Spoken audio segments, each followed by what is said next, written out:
So without any further ado, I want to welcome Dr. Roger Washington.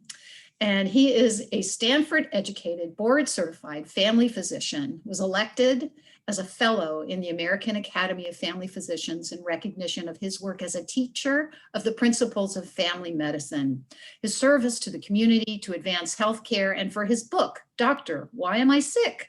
Lack of Sufficient Sleep Matters. And for 20 years, Dr. Washington has delivered lectures regarding the importance of sleep at medical meetings, health fairs, seminars throughout San Francisco Bay Area. Dr. Washington founded the Sleep to Live Well Foundation, whose mission is to advance the fundamental health principle that lack of sufficient sleep, not stress, is the root cause of most disease.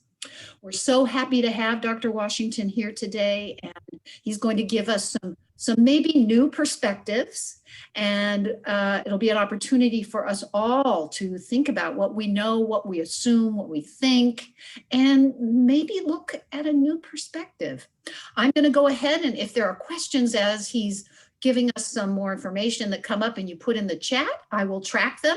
And then there will be an opportunity at a couple places where he will stop and answer some of the questions that you enter into the chat. So Dr. Washington, thank you so much for being here, and we'll let you take it away. Thank you very much. I appreciate the opportunity, Beth, and to join everyone today at First 5 of Alameda County. Having this opportunity to take part it means a lot to me. I look forward to it. The concept that I have is that that it's possible to find children at risk, in fact, all children are at risk, but some more than others, who have issues that would prevent them from being as healthy and self-actualizing as much as possible. And what I've come to learn over the course of the time I've spent practicing medicine is that sleep is very important. And during this next few minutes, this time we spend together, I'm hoping to be able to try to convince you that sleep and lack of sufficient sleep is actually the root cause of what we consider a disease. And towards the end, if I could see the first slide, our agenda, towards the end, I'm also going to give a sleep prescription for caretakers to be able to help to make their children more sleep secure. I intend to, can we see that first slide, please? The agenda? Yes, we're going to talk about some myths about sleep. I'll talk to you about the science of sleep.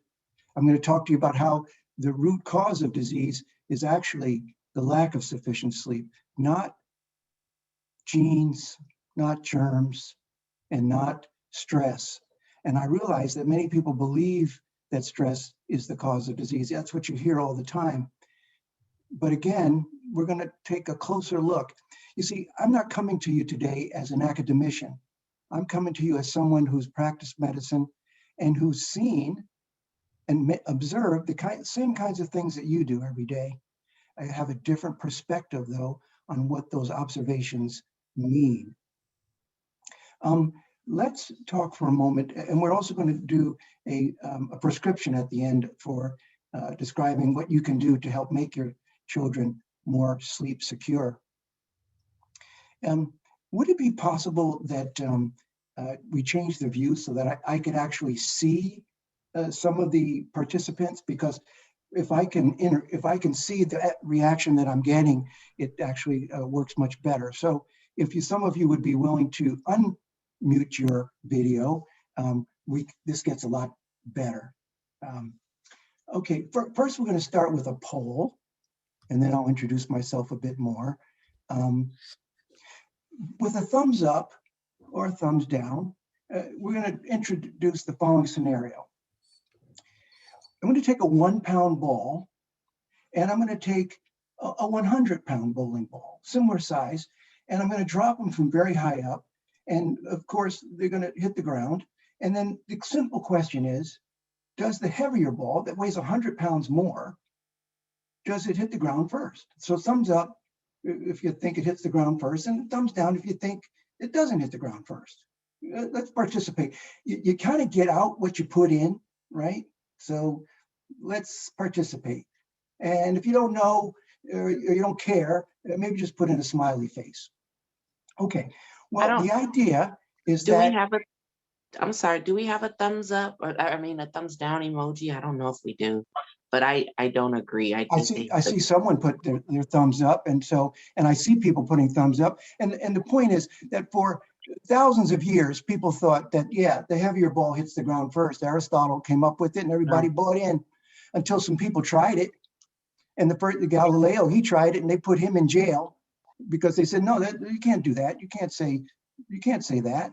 But the point is, I'm not coming to you today as an academician that's going to tell you what you need to do and tell you what the truth is. What I'm going to do is share some observations. Now, it turns out my observations are that of a physician that's been trained. I am a board certified family physician, and I'm an American Academy of Family Physician Fellow. I wrote a book, Lack of Sufficient Sleep Matters, Decode the Root Cause of Your Illness. And I teach doctors from foreign countries.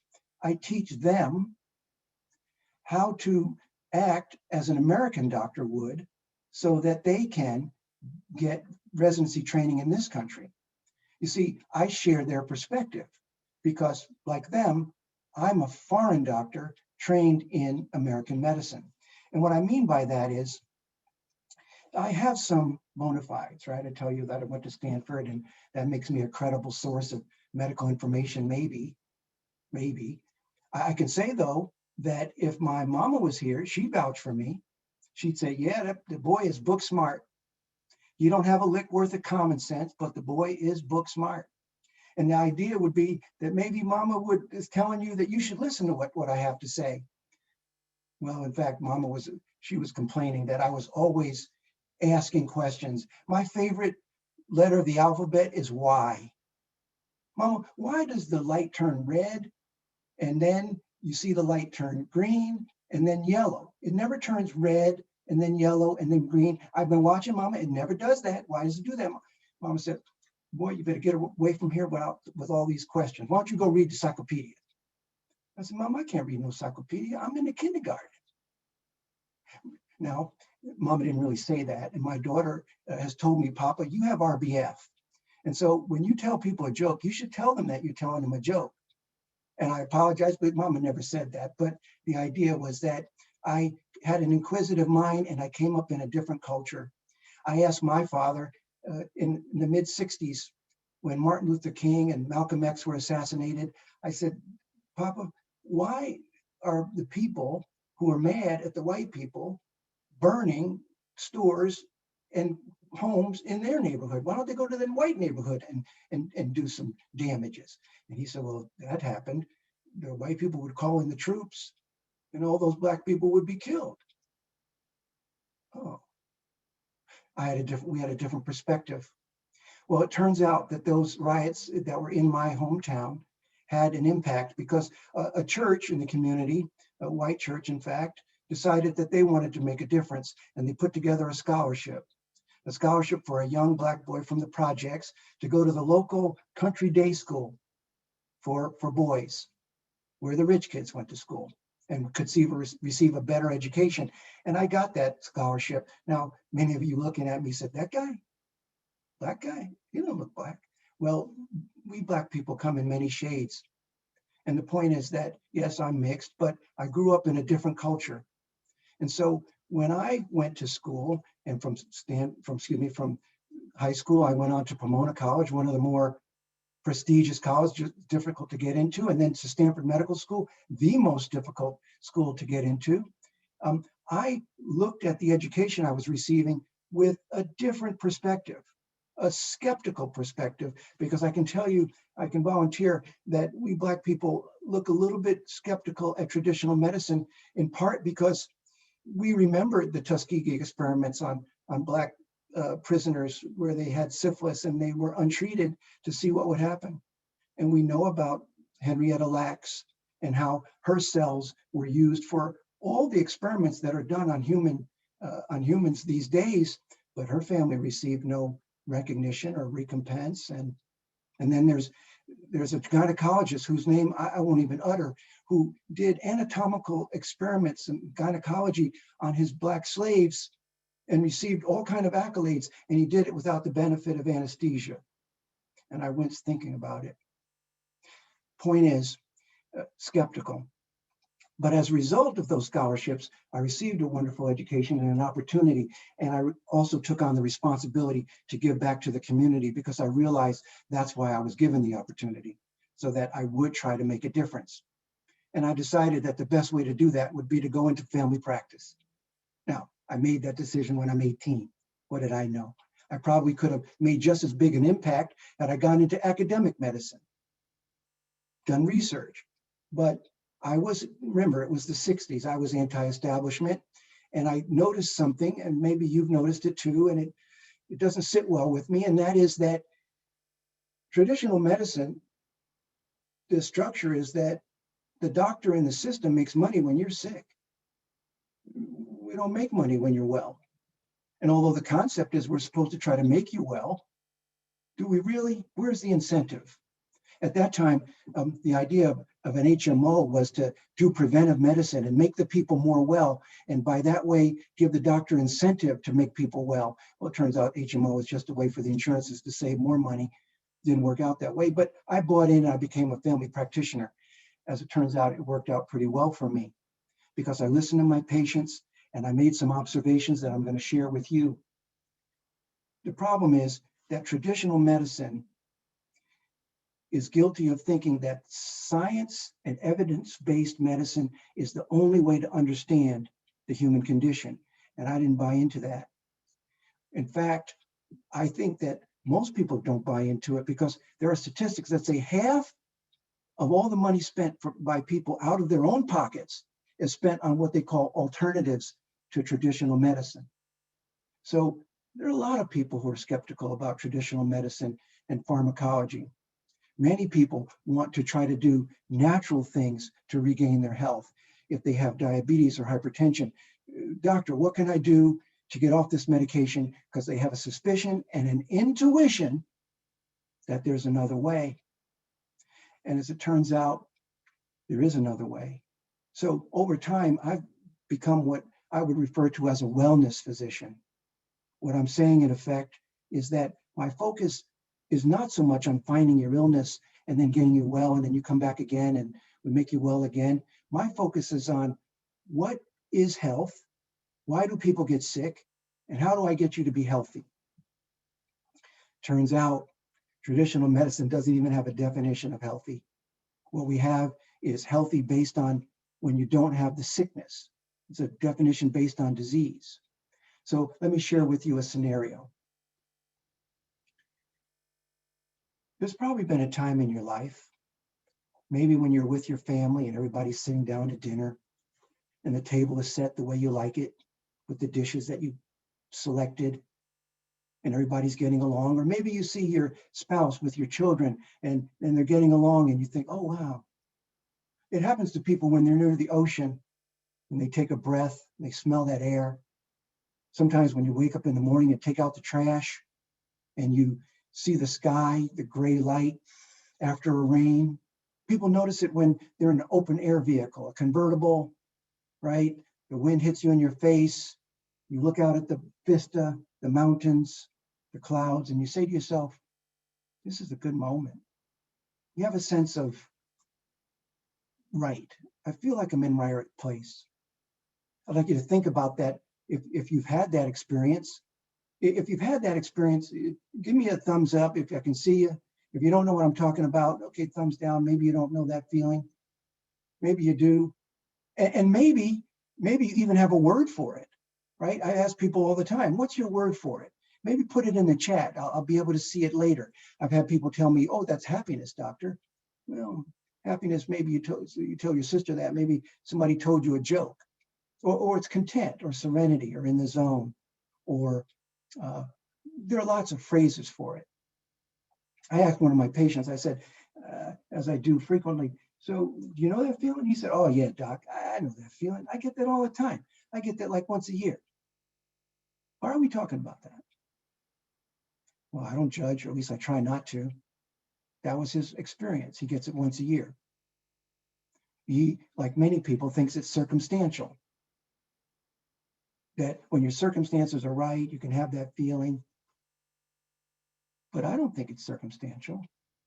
I don't think anything changes in your circumstances from one moment to the next when you have that, when you don't, and when you do. Nothing changes. And if you're at that moment and you look at somebody you care about and you say, life is good. And if you have a spiritual side, you might say, oh, God is good, or alhamdulillah, or whatever it is that you say, shukriya. You have a sense of feeling closer to spirit. Many people tell me that. My point is that feeling is called normal. I had another patient and he tells me, I asked the same question. He said, Doc, I bought in. I've been your patient a while. I have that feeling every day. It's called healthy and well rested. Why are we talking about that? I said, well, that's my job. I'm checking in, making sure. Because my goal is to help people have that feeling every day. It turns out that we've been hoodwinked.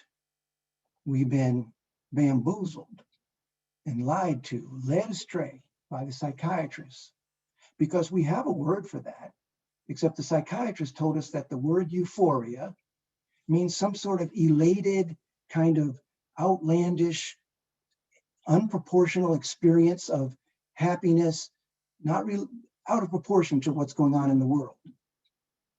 But the truth is, the word euphoria means normal, because in Greek, hyper is too much, and hypo is what's underneath, and EU is what we use to signify when something is the right amount, right? So if somebody has hypertension, or they have eutensive, or hyperthyroid, or they can be euthyroid.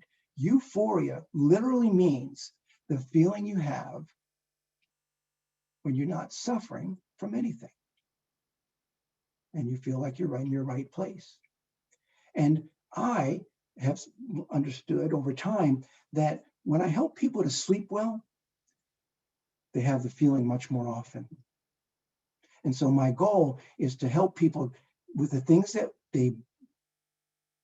so they sleep better, so they can have it.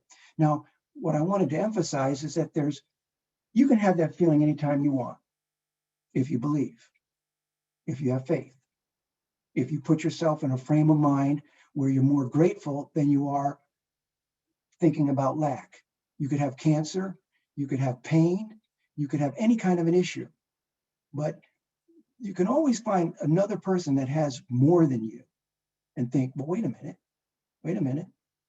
Even if you have little, or you think that I've only had one person in my life that loved me, but you had that one and some people had none, and you still have those memories. So to the extent that we can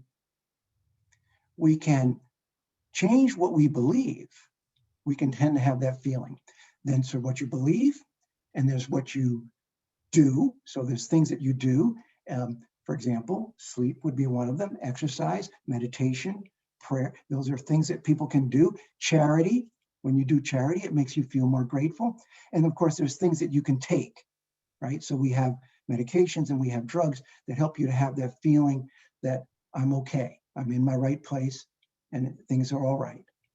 And the goal is to be able, as a wellness physician, to be able to use those things in combination, meeting people where they are to help them to have that feeling more often. So I'm trying to say that the feeling of wellness is not circumstantial, and it's related to things that you can do. And I'm suggesting that it's related to sleep. So what I want to do now is to talk about sleep and some of the things that maybe that you think about sleep. So we're going to do another poll, very informal. I want everyone to give me a thumbs up if you believe, there are 5 items, but if you believe that rest is important for the body and we need to rest in order to be healthy. We have takers? Anybody with a thumbs down on that one? Okay, so everybody thinks that rest is important to be healthy. And then, of course, people talk about regular sleep, and you hear people say to sleep well, you have to be regular. You go to bed at a certain time, you get up at a certain time, and you try to stay regular because that's a good thing to do. And do we have any takers on that one? And thumbs down on that one. Okay, so, and then maybe not sure. And then what about this 7 to 8 hours thing? So most doctors or most literature you read, it says that people should have 7 to 8 hours, and that's important. Some people say, well, you know, people get by with less. I know a lot of people get by in 4 hours, 5 hours, and some people might need more. So 7 to 8 is good. We have anybody with that? Yeah. And then what about this idea? Some people say you can sleep too much. I mean, if you sleep too much, that's not good either, right? So no, do we have any takers on the sleeping too much? Anybody who's had that experience where they say, I slept more than usual and it made me feel worse. I don't know what that was about. We got any takers on that one, that you can sleep too much? Yeah, okay. What about that they say you cannot catch up your sleep? You can't catch up. I mean, once you, if it doesn't, so you can't catch up, right? What do you think? You think Somebody that's saying, Dr. Washington, someone's talking about too much sleeping, part of depression, perhaps. And some people need more. So, and as it turns out, again, that was a setup, because I don't believe any of those things are true. I don't believe regular sleep time is good. I don't believe sleep is even for rest. We'll talk about that. It's not about rest. And we'll talk about catching up. And no, I don't believe you can sleep too much because we have a concept called sleep debt. And if you're sleeping too much, those people who are depressed, we'll talk more about them when I talk about crash later. Those people who are depressed, they're trying to make up for their sleep debt from before. Mm-hmm. So yeah, that was a setup and I apologize. But the idea is I'm going to try to give you observations that I've made to help you to understand things with a little bit different perspective than what you've had. And with a focus on kids too. So I think a focus on children as well, you know. Now we're going to move to that, because I call it the calculus of sleep. And that means in calculus, in order to understand the rule, we look at what happens at the extreme ends, and then it defines the rule. So with regard to sleep, who sleeps the most? Babies, neonates. Are they sleeping because they're tired and they need rest? I don't think so. I think they're growing. What we all observe is as children grow, they need a lot of sleep. Your baby isn't falling asleep because she's that busy and she's tired, right? She needs the sleep to grow. And we notice that when children grow less quickly in those stages of life, they don't need quite as much sleep. They need sleep 16 hours to start off. And we let them. Nobody can come to your house and say, hey, wake the baby up. I think she's sleeping too much. Are you out of your mind? You let that baby sleep, but it's not for rest. It's for growth, and growth is work. And it's not for rest. So it's not about how much you feel rested. That's not a barometer for whether or not there's enough. So now let's look at the other side of the spectrum, and the people who are transitioning in life. If you've had the honor, the privilege, or maybe the responsibility of helping someone transition, what we notice in hospice, what we notice when people transition is they sleep a lot. Is it because they're tired? Or is it because they need to sleep to stay alive?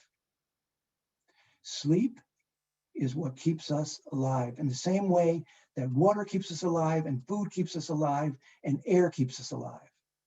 And you can go, 10 days, 14 days without food, maybe, right? You can go maybe 2-3 days without water. How long can you go without air? 2 minutes, 6 minutes, not very long. In fact, it's such that you can't even hold your breath that long. Your body won't give you control. And similar with sleep. If you try to stay awake, your body will wrest control back from you and make you fall asleep. That's how important it is. And we know that if you keep a rat a lot awake, they die. Their immune system they die. So sleeping is not for rest. It's for growth on the one end, and it's for repair. So those of us watching now, we don't need to grow anymore, but we need to make repair. So the idea is when you're sleeping extra, it's only because you're making repair. You need that sleep.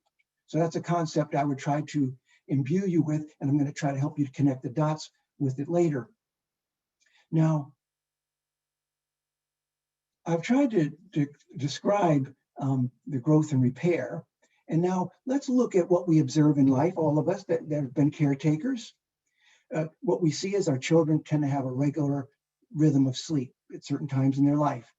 They go to bed, let's say at 8 o'clock, they wake up at 6. They take a nap at 2, they wake up at 3. This is what they do. Seems regular, it seems good. However, we all know if you take that baby to the amusement park and you let her run around at Six Flags, or you take her swimming, or there's a big party, she doesn't make it to 8 o'clock. She falls asleep early. So what am I going to do? If I see my baby and she's getting a little tired and it's 6:30 and she's in the car, what am I going to keep her awake until 8 because that's what we usually do? No, no, you're going to let that baby sleep. And am I concerned that she's then therefore going to wake up early in the morning, right? She's only going to sleep the 10 hours, 8 to 6 that she usually does? No, she sleeps all the way through. That's what I've noticed. Anybody else? Right? You don't keep that baby up. So the idea of a regular sleep schedule doesn't really work for me. That doesn't resonate. What works for me is watching that baby schedule, and you know she's done more, she may need more sleep. And she starts to get tired in the evening, you don't keep her up just because there's some schedule, right? You let the baby sleep. So again, I don't know that regular sleep is really the way, although lots of doctors say it. I'm not buying it. Now, when children don't get their full allotment of sleep, something happens to them. We call it cranky or irritable or something, and we can tell. And then we think, wait a minute, this baby needs to sleep. But they act weird, right? They act like they're uncomfortable. They don't want their favorite food. You can't console them. You try to hold them, they don't want to be held. Everything is negative.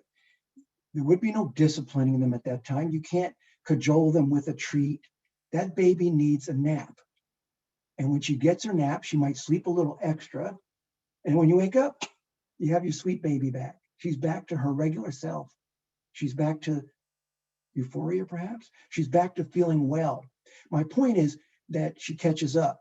When the baby goes to a sleepover and they don't sleep as much as they usually do, when they come back to your house acting all weird, what's going on here? Wait a minute. And then you put that baby to bed early, and it takes a day or two for her to catch up her sleep, right?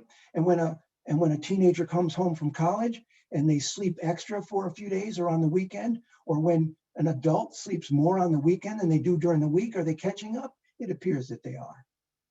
So I don't endorse the concept that you can't catch up. It is never too late to try to catch up your sleep. And if you're sleeping extra, it's because you need it for growth or repair. So that's the observation I've made that would suggest that you can catch up, and then maybe you can't sleep too much. Let's look at something else. If you could sleep anytime you wanted to, like people say, oh, he's lazy, so he's sleeping all the time. If you could sleep as much as you wanted to, wouldn't people be in jail just going to sleep?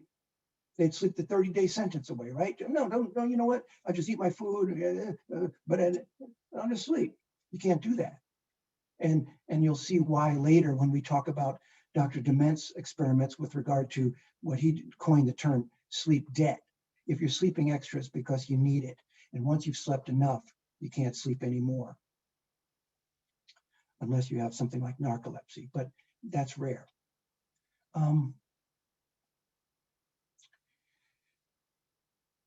Let's examine a phenomena that many people are not aware of. Dr. William Dement, he's what we call the father of sleep medicine, and he did experiments with people, watching them and observing their sleep. And one of the things he did was they put people underground without the benefit of lights and without the benefit of clocks and no contact with the outside world. And they let them live, just turn on a light, do what you want. And what they did is they noticed when they slept. And at first they slept chaotically. They sleep, they go wake up, they sleep.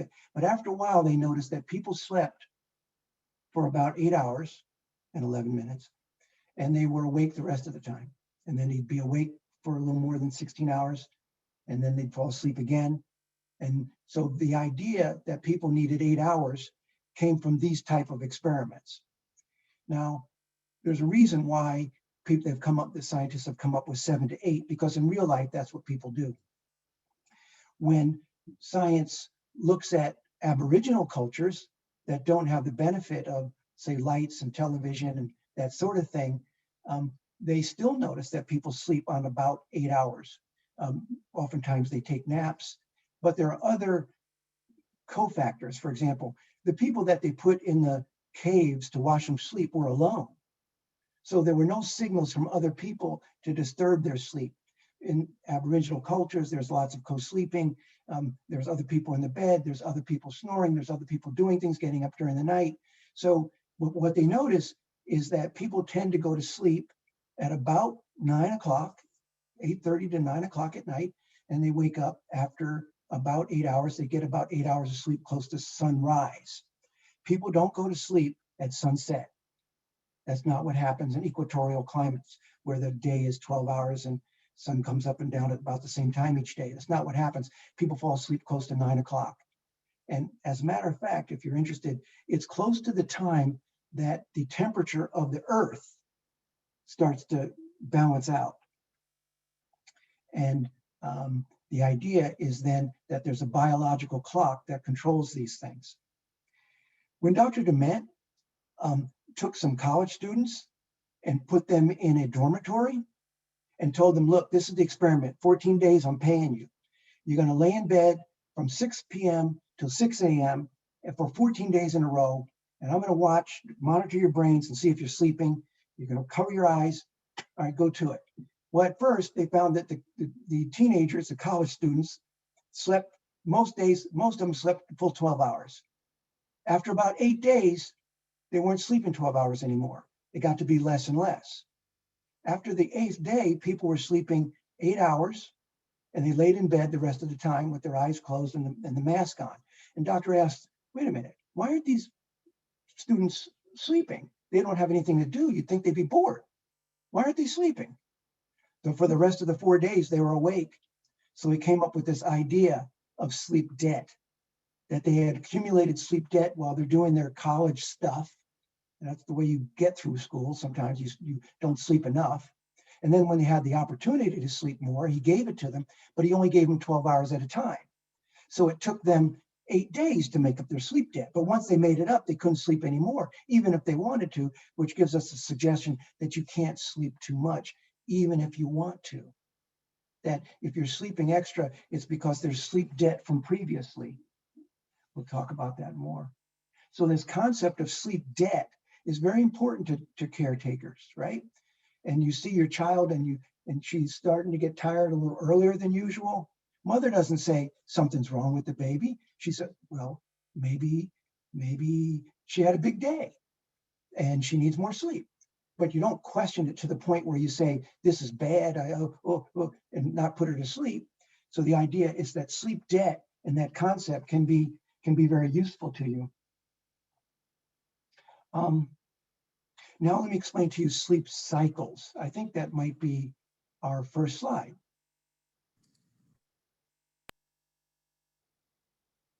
Ta-da! So when doctors talk about, or scientists talk about sleep and they watch people, they watch brain waves and they see the brain waves change. And so they have these 5 stages, 1, 2, 3, 4, and what they call REM. And in the first stage, they call it the lightest stage of sleep. You see, the definition of sleep, which I suppose I should have told you, is that it's something that occurs periodically, rhythmically, during which the individual is less able to perceive the world and respond to it reliably. So there's this concept that when a person is asleep, they're not really interacting with the world in the way they ordinarily do. So the lightest stage of sleep, I call it church sleep, because the lightest stage of sleep is where you are kind of asleep, but you think you're not asleep, And so if you're in church with someone or in school and you say, hey, wake up, and they say, I wasn't asleep. No, you were asleep. No, I wasn't. Well, I heard everything you said. Pass the plate, love your brother, smile on one another right now, something like that. Well, the point is, you were asleep. You don't really know everything that was going on. You think you do. I called your name, but you don't know how many times I called your name. So that stage of sleep, you could actually drive a car. There are many people who have been driving a car and then thought, whoa, I almost fell asleep. No, you were asleep and you almost fell into a deeper stage of sleep, and thank God you didn't. And the point is that people are not aware easily or comfortably of when they're sleeping and when they're not. Very often people during the night grossly underestimate the amount of time they slept. They say, I didn't sleep at all last night, when clearly if you watch their brain waves, they did. In the second stage of sleep, the person is still sleeping, but they're easily aroused and they'll hear a noise.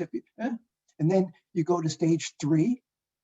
That's why they call it the third stage. And then that's a deeper stage of sleep, more difficult to arouse. And what makes it special is that human growth hormone is released during that sleep. And human growth hormone is what causes babies to grow and what causes adults to make repair. So it's essential. And I call it baby deep sleep. It's the sleep when you go into the baby's room and you watch her breathing and you can't even tell she's breathing. And you think, wow, that's some good sleep. It's so good, it's almost palpable. It feels so good. You say, oh, that's some good sleep. And as a parent and a caretaker, you feel proud of yourself because you provided an environment for the child to have that, and you know they need it. It's like you feel good when you feed them, and I did good. The point is, it's palpable, it helps them grow, and you have a sense of it. And in the deepest stage of sleep, it's hard to rouse someone. And as it turns out, we get more of the stage 3 and 4 sleep early in the night. And that can't be changed because we have something called a circadian rhythm. That's important. When you go from stage 4 to what they call REM sleep, Dr. Dement noticed that the people that had on the brain waves, their brains were just as active as when they're fully awake. They couldn't tell if they were asleep or not, except they had monitors on their bodies and can tell that their bodies were paralyzed, except the eyes have movement. So these people are dreaming and their eyes are moving, but the body can't correspond because they're paralyzed. Now, small children don't have well-defined stages. The brain is not that well developed. And so they tend to have issues. And so sometimes people will be partly asleep and walking around the room and having some dreaming. And we have words for that, like night terrors and sleepwalking, etc. Now, what's important about these stages is that in babies, they take about 60 minutes. And for adults, they take about 90 minutes to go through 1, 2, 3, 4, a stage of REM, then back to 2, then 1. And whether you believe it or not, we wake up. We wake up just enough to be aware of what's going on in the world. I mean, we don't even open our eyes, and we listen and we make sure everything is good, and we fall back asleep, and then we have amnesia for it. That's the rub. Because there's amnesia, we'd swear, nope, I didn't wake up last night. No, you did. And scientists can show you, if they show you your brainwaves, that you did. And in fact, if they walk in the room at the time that you're awake, you'll be aware of them standing there. You know, what are you doing in here? And many mothers, caretakers also notice that they'll be listening at night and they hear the baby make a noise and it's, right. So the baby had their awakening, they console themselves, they put themselves back to sleep, and they go on. So what I'm saying to you, in effect, is it's not unusual to wake up during the night. In fact, it's physiologic. Unfortunately, though, fearfulness, when you wake up during the night, can make it difficult for you to fall back asleep. And therefore, when we're trying to make our children more sleep secure, we're trying to do whatever we can to quell fearfulness and anxiety. And I'll explain to you in a few moments why we tend to become more fearful at night when we're trying to lay in bed and sleep. Fear is the enemy. Now, let's leave the slides and go back to the gallery view because there's something I want to explain to you about the circadian rhythm that may not be as obvious. Ordinarily, what happens to a person, a healthy person at least, is our eyes are translucent, the eyelids, and we can be aware when there is light in the room. And when we first wake up in the morning, or when we're laying out of doors as we would have evolved, we're aware that the sun is coming up and that there's a gray light of dawn. We can tell. Now, many of you have noticed probably that, as I have, that during the night, if your partner turns on the light and they don't tell you they're turning on the light, it feels very harsh and bright. Am I right? Hopefully you experience that. Well, the light's no brighter than it is at other times, except that your eyes have become more light sensitive during the night. And so when you first wake up in the morning, that blue light of dawn tells your brain, it's time to wake up, boss. It's time to do this. Now, there are other ways of waking up, but the blue light is one of the signals. In fact, NASA uses light to reset people's biological clock so that they don't have people in the space ship. They all have to be operating at the same time. No, you have 2 people asleep and 2 people awake, or 4 people awake, and then they take turns because you stamp their biological clock with bright light to reset it. That being said, a healthy person would feel wakeful all day long, unable to fall asleep, feel comfortable until about 4 o'clock in the afternoon, in which case that which keeps us awake, called the suprachiasmatic nucleus, or the SCN, it doesn't beat quite as heavily. So we get a little bit of a lull. That's physiologic. Everybody experiences it. And then people have cultures where they take tea or something to offset it, use a drug. But it has physiologic purpose. The point is that afterwards, the SCN beats more rapidly, you feel more awake then, and you then start to notice later in the evening that you start to feel tired. And at about 9 o'clock, melatonin comes out and then quiets the suprachiasmatic nucleus even more and allows you to go to sleep. And when you first feel tired, that's your opportunity. And you might yawn. Did I just see somebody yawn? I think I did. The point is that I call yawn, Dr. Washington calls it your automatic waking negotiator. People like acronyms. And it's a negotiator because your body is telling you, boss, we're about to get up again at 6 o'clock in the morning, and we had this kind of day, and we've been doing this kind of stuff, and we're fighting this kind of, and is this a chance for us to go to sleep now? And when your baby yawns, you say, oh, it's time. And you don't really care what the clock says. You see the signal, it's time, right? And if you saw your adult child, 22, 28, who says to you, oh, and it's 7:30, you're washing the dishes. Your first concern is, well, wait a minute. You're tired. Why don't you go to bed? And what are they going to say? But no, but does that impress you? No, go to bed, because you know it's about their health and it'd be better for them to get their sleep. Well, the point is, when you feel that yawn, the Washington sleep window is now open. And if you go to sleep, it's your best shot. On the other hand, we've probably all noticed that if you don't go to sleep at that time, something happens. And people get what they call the second wind. And we become more animated. And you watch your children, and they start to become more animated, and they want to do stuff, and they become a little more rambunctious, and you're like, and it's harder to get them to go to bed, and you're like, what is this about? And they're laying, and then, can I have some water? What are you guys doing? Can you turn on the light? I think I'm hungry. Can you come sit on my bed? Can I have another story? What is that about? We've observed it. Well, as it turns out, I have a concept that I'll share with you, and then you see if it fits. If it feels okay, then use it. If it doesn't, just let it go. When you have the yawn signal to go to sleep, if you fight it, your body thinks, your monkey brain thinks that there's danger. And you've decided to you've made an executive decision to manually override and stay awake. And there must be danger. Otherwise you wouldn't have done it. And the hormone or neurotransmitter that's released by the brain to help you stay awake is called glutamate. And it helps you stay awake, but it also makes you more anxious.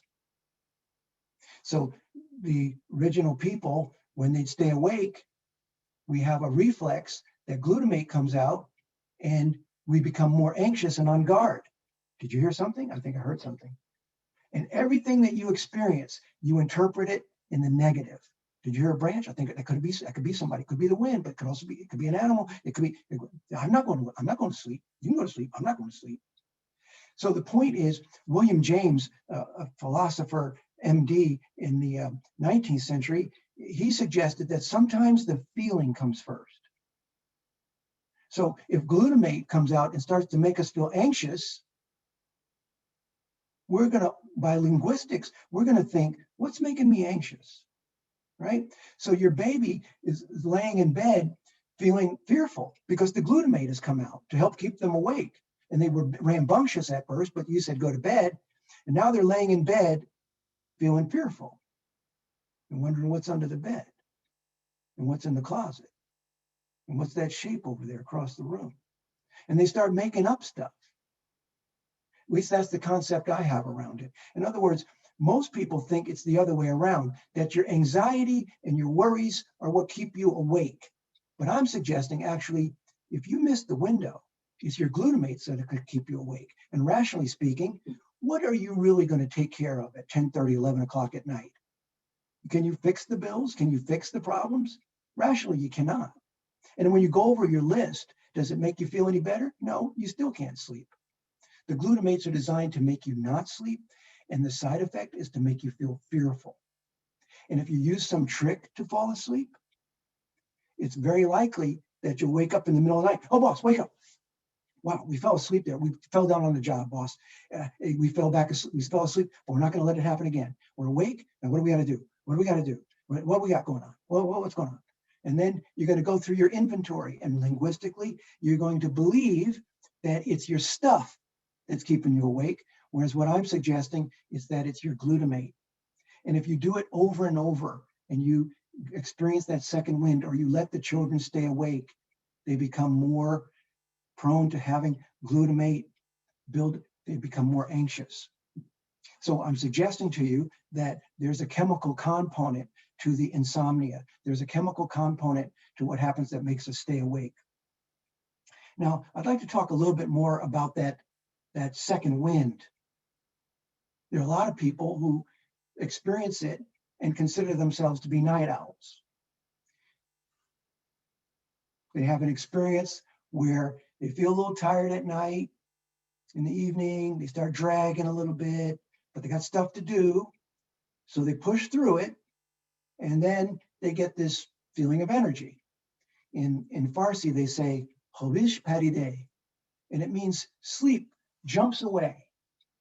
And the idea is that you don't feel tired like you did before. It's like you have this second wind of energy.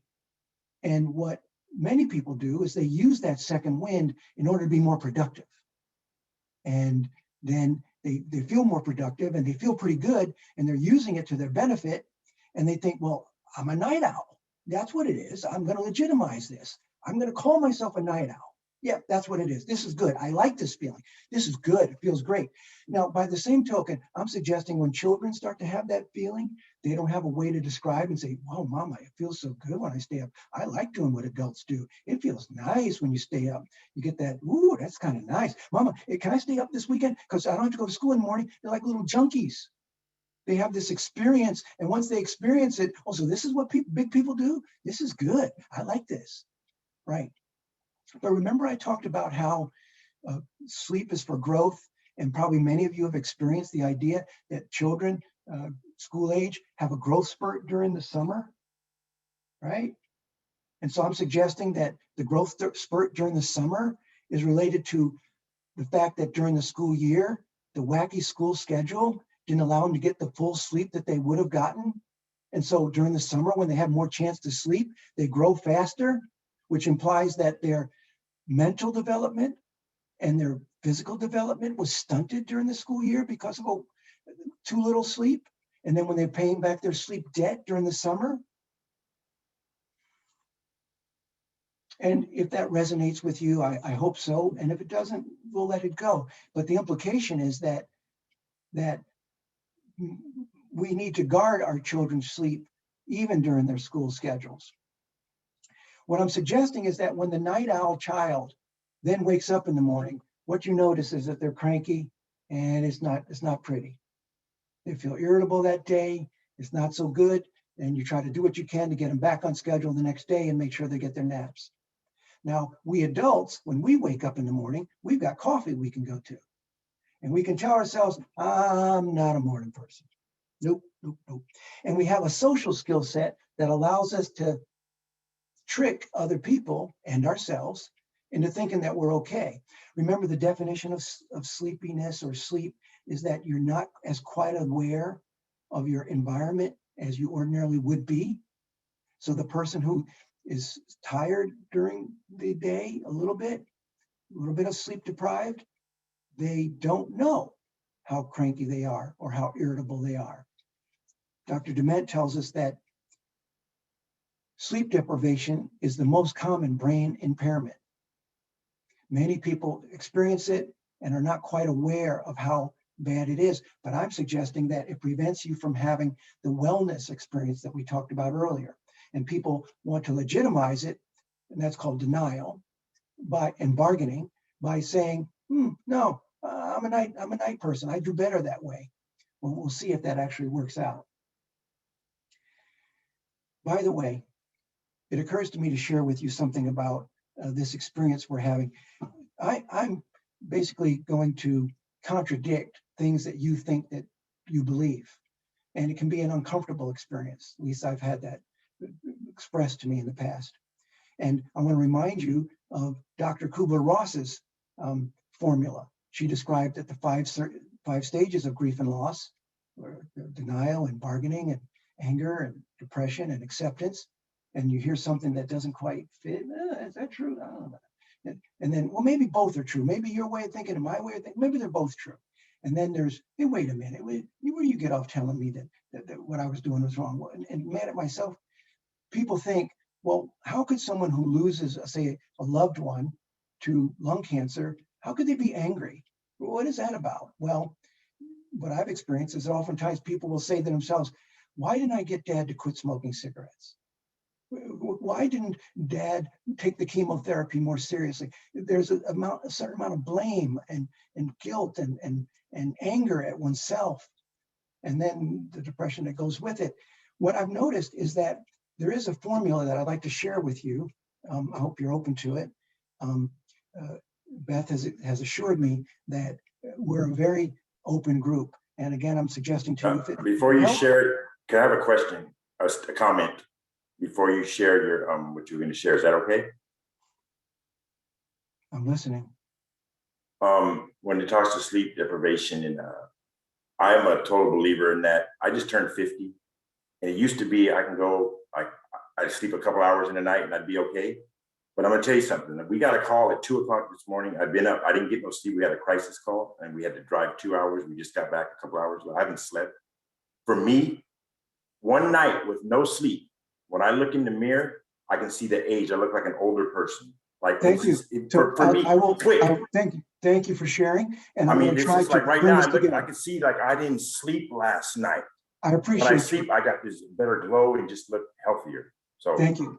Thank you. I'll try to connect the dots. I agree with you. So what I'm saying, in effect, is that,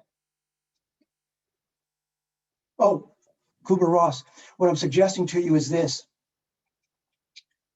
It turns out, or it seems, that the formula for letting go, when they say, Sarah, you know what, your dad's gone, you need to let go. Or Sarah, the relationship's over, you got to let go.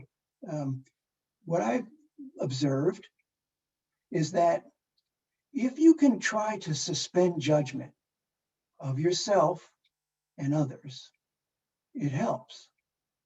And if you can forgive yourself and others, it helps you to move through more quickly the stages of loss and get to acceptance. Now, the reason I'll tell you more about that when we talk about the formula that we're going to use to help our children to sleep better. But the idea is to suspend judgment and to try to forgive yourself and others, even if it's difficult. That becomes the task.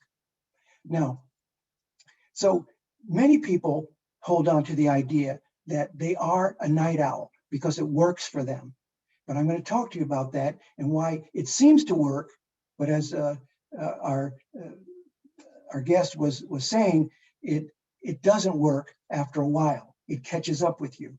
These are the observations I've made, and I'm going to share them with you a little bit more now. There's something I need to express to you about that what William James said. The chemistry in your body can lie to you and make you think a certain way, and it's not true at all. Now, we call that in medicine, we call that central sensitization. And in the bibliography, I give you a citation of it. But everyone is familiar with central sensitization, except we don't put a word to it, right? When you're hungry, does the food taste better? When you're thirsty, does the water taste better? But it's the same water. And then somebody comes to you, oh, the water's so good. Oh my God, it's so good. And then you give them 3 glasses and they say, no, what? That's enough. You're gonna make me nauseous. Wait, a moment ago you were crying, it's so good. My point is that your chemistry can impact the way you perceive the world, right? We know about when someone is hangry, right? And they're complaining and this and that. They don't treat me down at the work, and why these people all this traffic, and you know what?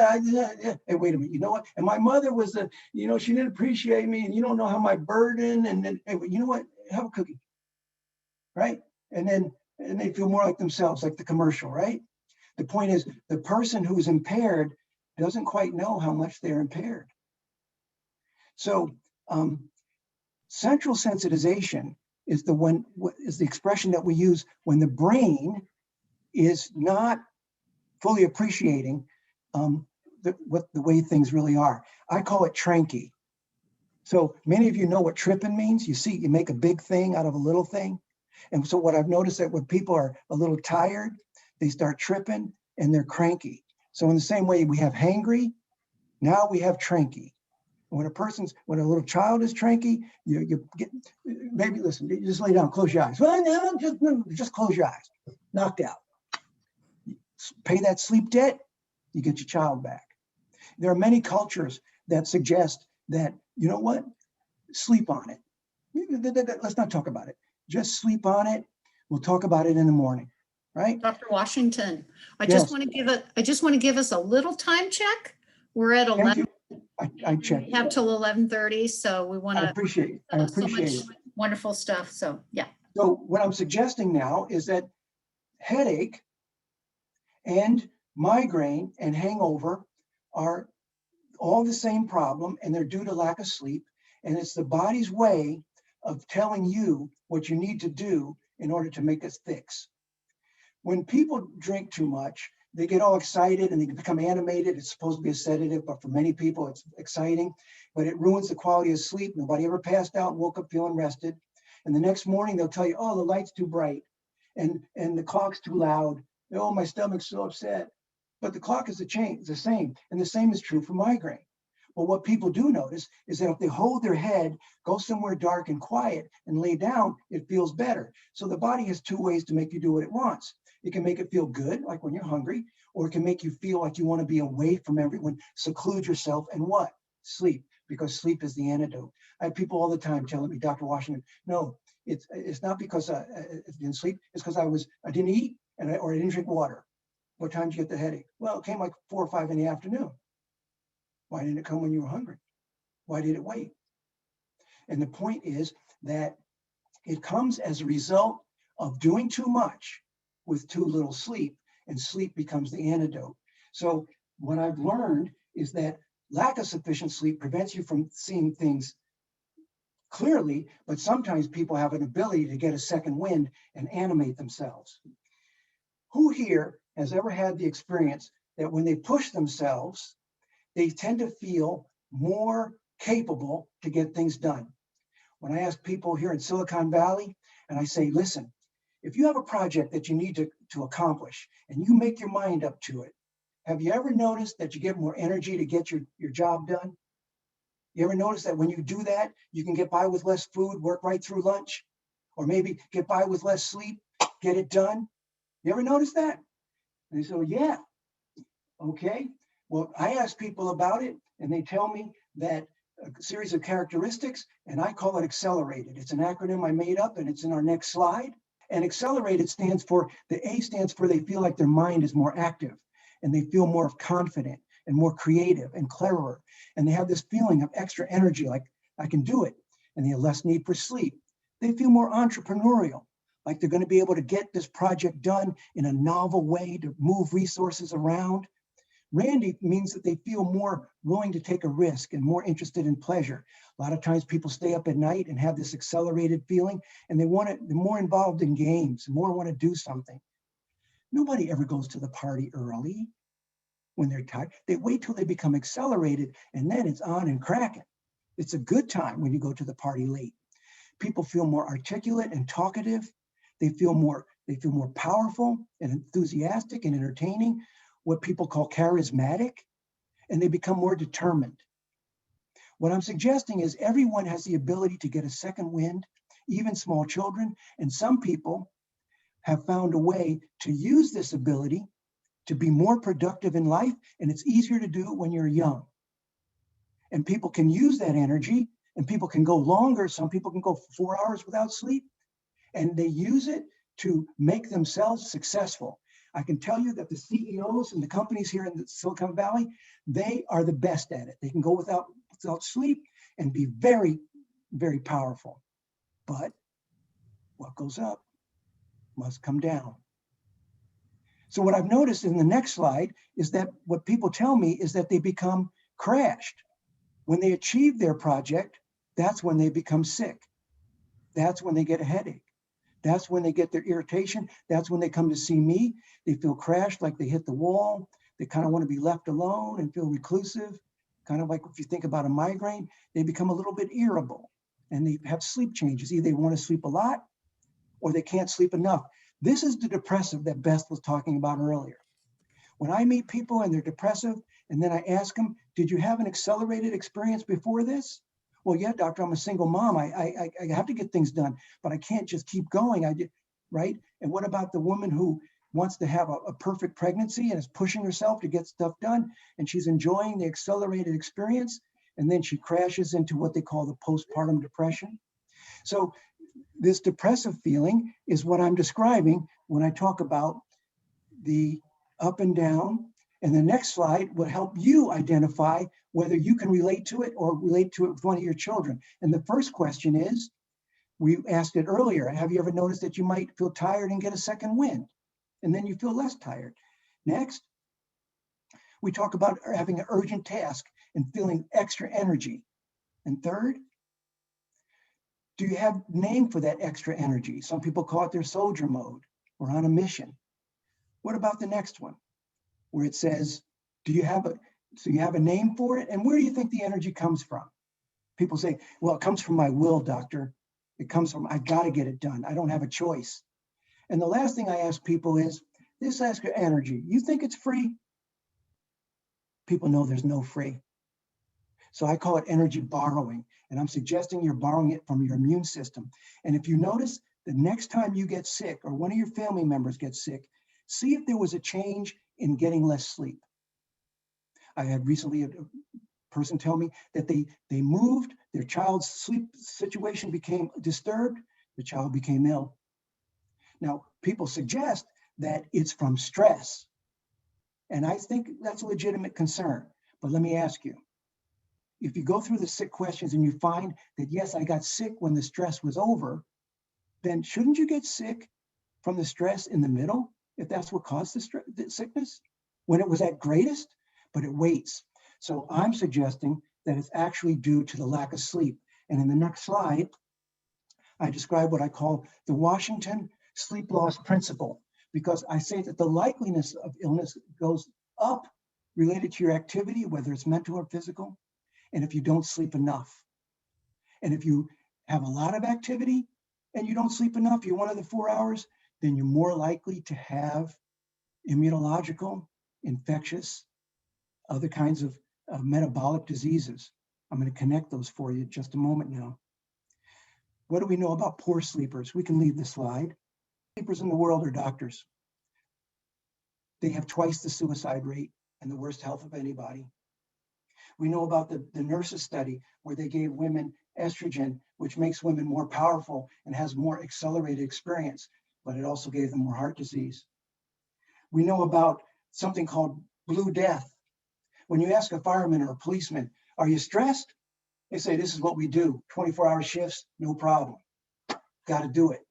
But if you ask them when they retire, they often die soon thereafter.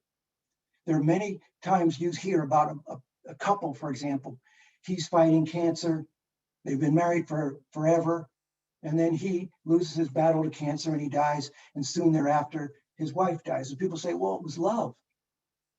No, it wasn't love. It was, she was exhausted. Nobody fights cancer alone. He wasn't sleeping as much as he could. She wasn't sleeping because she was the caretaker. And so what parents notice is that as long as the baby is sick, they don't get sick.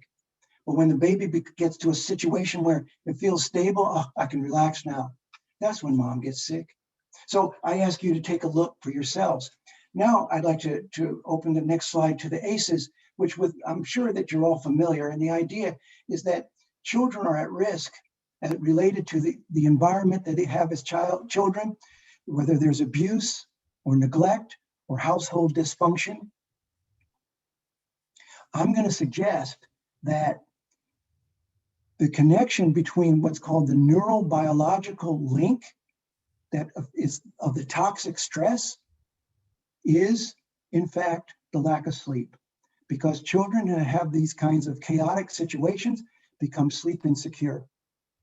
And we're always looking for preventive factors. And one of the ones that's been identified is having an adult with whom they can communicate. And when I talk to you about the sleep prescription, that's going to be a big part of it. These diseases that children grow into include things like obesity and insulin resistance, issues with mental health and heart disease. And the connection is the following. We can leave the slides. What I want you to know is a piece of scientific information, and that is that lack of sleep causes what's called insulin resistance. Doctors will tell you that to lose weight, you got to diet and exercise. Think in your own life. Do you know anybody who's dieted and exercised, lost a significant amount of weight, and then kept it off for a significant time? Doesn't happen very often. So it's like the emperor with no clothes. Have you ever heard someone say that if you they dieted and they exercised, they lost weight and then it stopped? They keep diet and exercise, but they don't lose weight anymore. It's as if the metabolic rate changed. Their metabolism slowed down. Does that ever happen? Do you hear people say that? They say it all the time. So the science of weight loss is not diet and exercise. It's insulin resistance, and lack of sleep is the second most powerful instigator of insulin resistance. And it's an adaptive factor, because let's take a thought experiment. If you have a person a little bit overweight and then food becomes a crisis, now they have to run around more and eat less. Wouldn't it be a good idea if their metabolism can slow down so they could live longer? I would vote for that. And the point is, that's what we actually see happens. So this diet and exercise thing is not enough. The key factor is whether you have insulin resistance and sleep enough. And then the things that I say that don't feel comfortable, try it. Make sure you pay back all your sleep debt. Try the Washington sleep window, go to sleep as early as you can, pay back as much sleep debt, then try the diet and exercise and low carbs. See if it works for you. I'm suggesting that it will. I'll tell you about the characteristics of good sleepers. Dr. Dement decided, he interviewed people that slept well, and he found that they had 4 characteristics. One is that they enjoyed sleep, they looked forward to their sleep, they slept when they were first drowsy, and they were confident that they were going to wake up feeling refreshed. That last one is the kicker. They were confident. Would you repeat those, please? They enjoyed sleep. They looked forward to it. They went to sleep when they were first drowsy, and they were confident that they were going to wake up in the morning feeling refreshed. The last one, the confidence, is what makes it happen.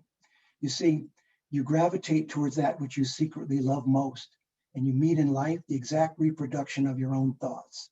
The law of attraction is real. Anyone ever done hypnosis or taken part? Quickly? Yeah.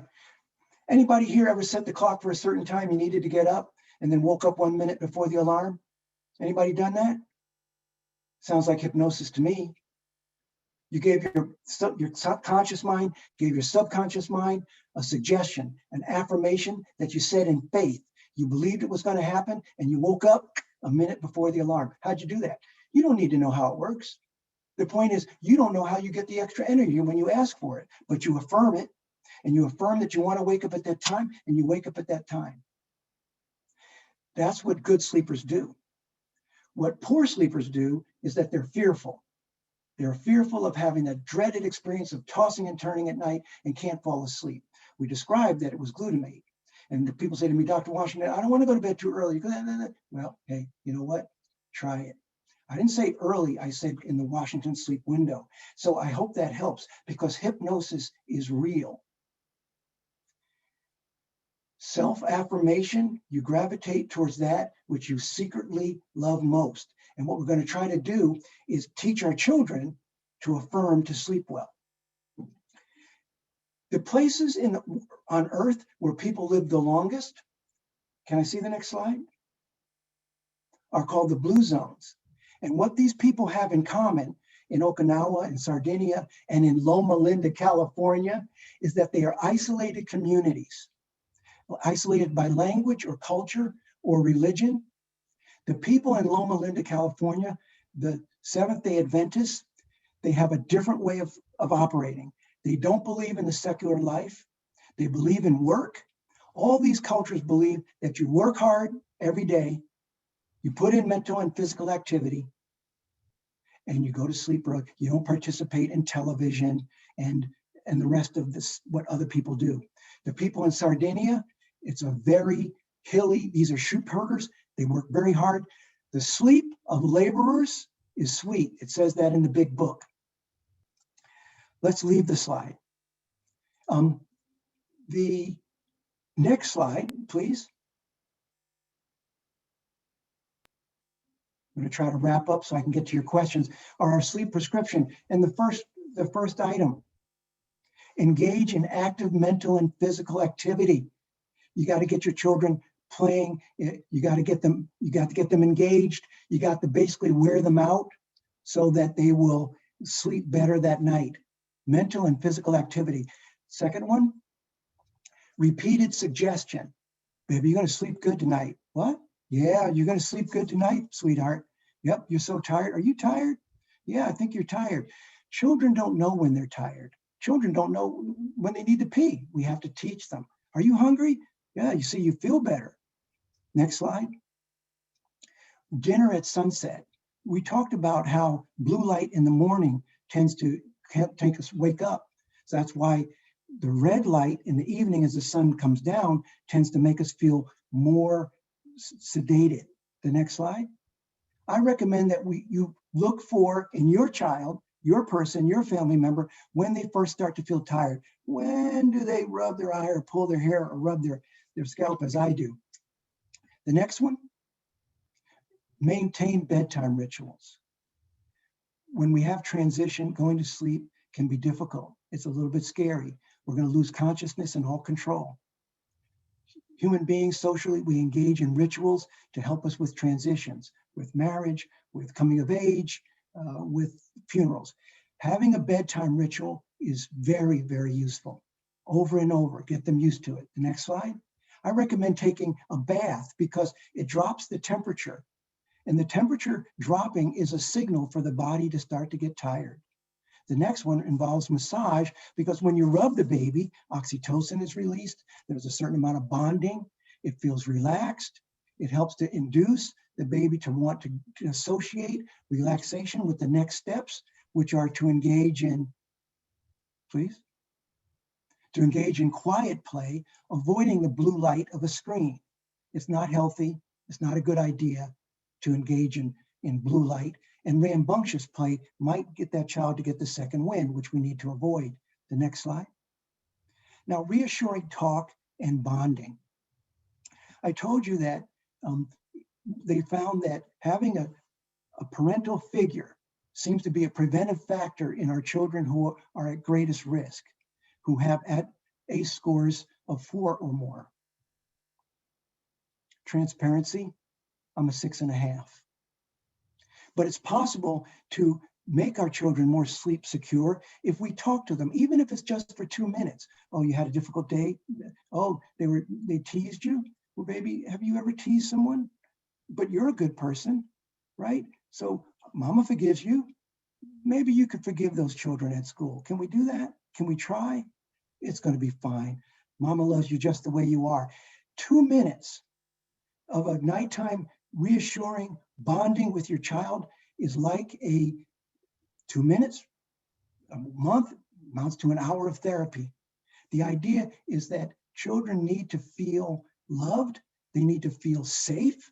And we do that with our bonding ritual, and we try to reassure them and tell them you're going to be fine in the morning. You're going to feel great, and we're going to have waffles. It's going to be, the idea is that children will buy in to your suggestions. The next slide, or the next, a dark, quiet sleeping environment. It turns out that people sleep better when they're alone. They prefer to sleep with someone else. And a dark environment, we talked about that. We're very sensitive to light. We can sleep with a light on. And those parents that wanted to have a light or a night light, sometimes it's related to the fact that the child is fearful. And we talked about addressing that earlier. But a dark, quiet sleeping environment seems to be useful. And in the next slide, I want to thank you for letting me participate in our top takeaways, please. Is be careful the thought seeds you plant in your garden of your mind. If you think that there are things that you need to get done in the evening, then your mind is going to make you awake. If you say you can do it in the morning, be a better choice. What's next? Sleep in the Washington sleep window. I think I was pretty clear about that. And what else? Avoid sleep deprivation. No one can sleep too much, and you can always make up your sleep debt. Next. And avoid that second wind. You might think it's helping you, but as our guest was telling us earlier, it has an effect on your health. You're borrowing from your immune system. That energy is not free. And if there's a real emergency, okay, well, you do it, but it's not a good idea. And the next one, protect the children by teaching them to sleep well. Please, next. And it's never too late to catch up your sleep. I think I've tried to make that clear. What else do we have? And the power of affirmation in faith is real. The person who goes to sleep and says, oh, but I set that clock for 5 o'clock. What if I don't wake up? What if the alarm, did I set it for AM? Did the batteries, what if the electricity? It's not gonna work for you. You're fearful. The opposite of fear and anxiety is not relaxed. It's faith and confidence. And sometimes you have to fake it till you make it. So what I would suggest is that you continue to try to be positive. The person who says to me, Dr. Washington, I wake up at 3:15 every morning. I don't know why I wake up at 3:15. Did I ever tell you I wake up at 3:15, sometimes 3:10, sometimes 3:05? Well, you're speaking that into reality. Quit thinking about the 3:15 thing. Get back to, you know what? I wake up at 3:15, whatever. I'm going back to sleep. I don't wake up, I feel refreshed. That's it. Okay. And lastly, the next, the formula for letting go. Try to suspend judgment and forgive. Now, I want to thank you. I really look forward to this opportunity to try to get out this message I have, because my purpose is that I found that good quality sleep, making up sleep debt, helps people to feel closer to spirit. And whereas my doctor colleagues say, Roger, you can't do that. You can't bring faith and into the office. Oh yeah, I can. I got a license that says I can do that.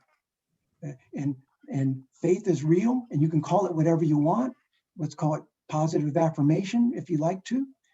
But the point is that you can be successful in improving your sleep. And I think it will help you to feel more of a sense of wellness. My email address is drw@fpclinic.com. And you can reach me there if you have particular challenges. Nowadays, telehealth lets us communicate, and there's a particular question that you have, maybe I could address that. But now, Beth, what questions do you have for me?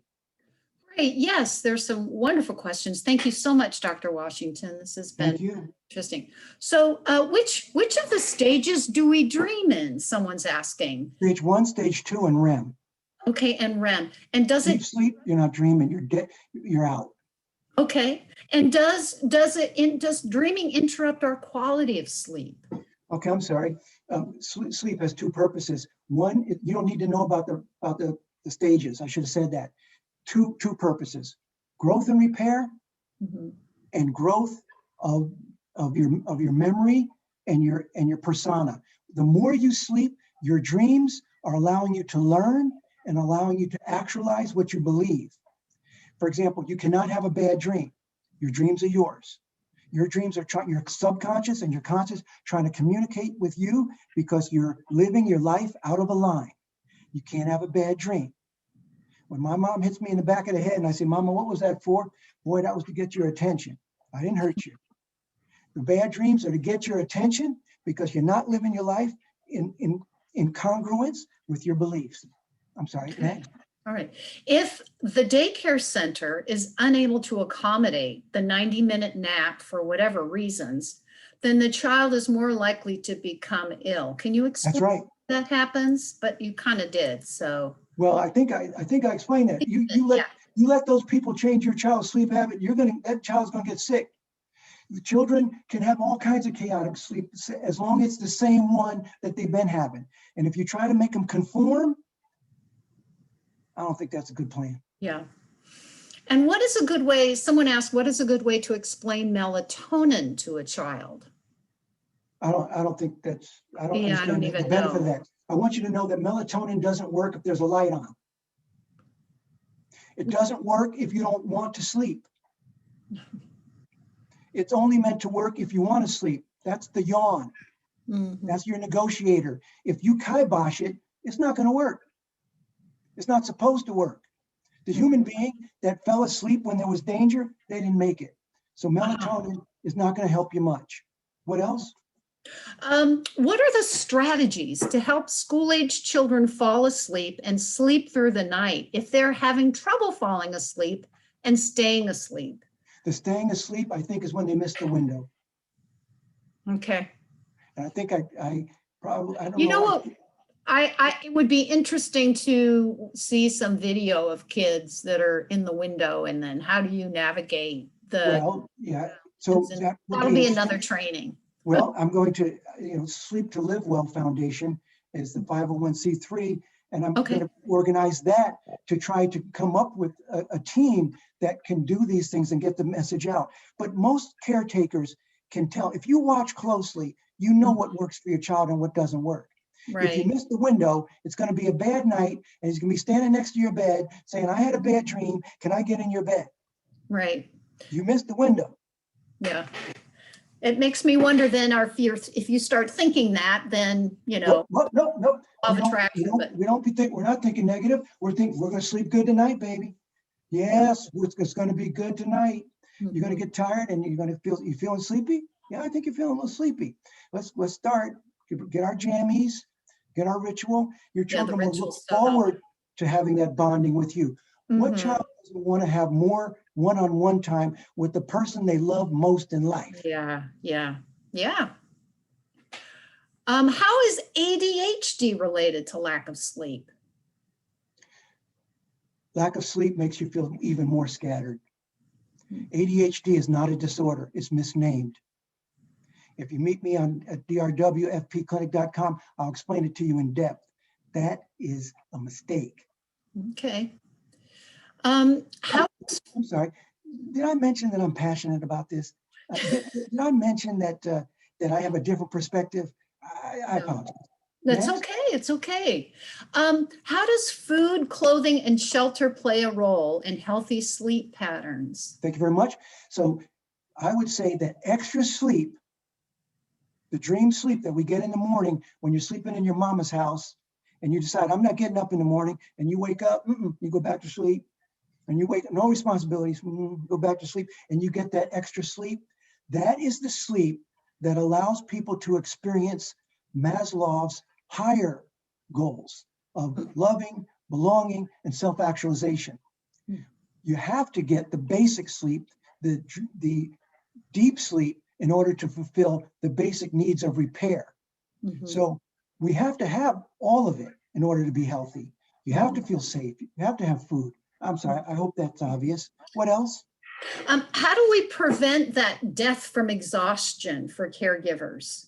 Yeah, it's just really, it's people needing Catch up on your sleep on the weekends when you your can. sleep. Yeah.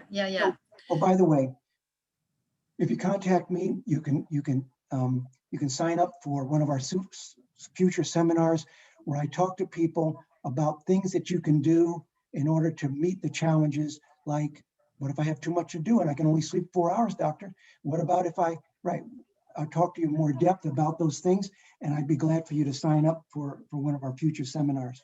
Great.